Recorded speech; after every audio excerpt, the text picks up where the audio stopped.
You know that feeling, right? When you were a kid, curled up watching your favorite cartoon. That cozy, safe world of bright colors and familiar faces on the TV. It's a memory we all kind of share. But what happens when that safety just shatters? When that screen stops being a window you look through and starts feeling a lot more like a one-way mirror? And that question right there, that's the terrifying heart of this whole thing. It takes that warm, fuzzy nostalgia and just twists it into something deeply personal, something terrifying. What if all those characters you grew up watching were, well, watching you right back? So, where does a story like this start? Not with a monster jumping out of the closet, no. It starts with something way more common, something almost boring. A simple glitch. This is how it all begins. By setting up a routine that seems predictable, before it slowly turns the everyday into the absolute menacing. And the precision here, that's what's so important.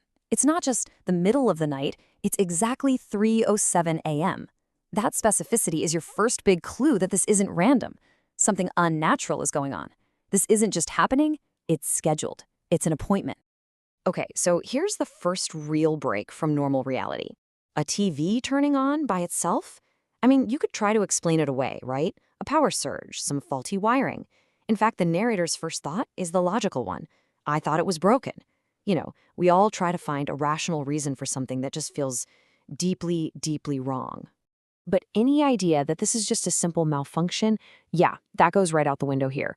Because the repetition is what proves this is something else. It's not static, it's not some random channel, it is the same cartoon every single night. And that's the key. This is no longer an accident. This is a targeted broadcast.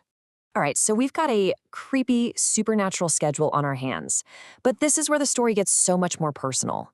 It stops just invading the narrator's living room and starts invading a cherished part of their past. This is all about the corruption of nostalgia. The thing that's so scary isn't a familiar face from the show. It's an anomaly, an outsider who doesn't belong. And just look at its behavior. It's not doing anything. It's not threatening, not really. The horror comes from how absolutely still it is.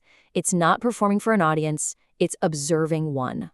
And then the silence breaks, and this one line, oh man, it changes everything. You're late. I've been waiting. All of a sudden, that passive staring becomes active. It's conscious.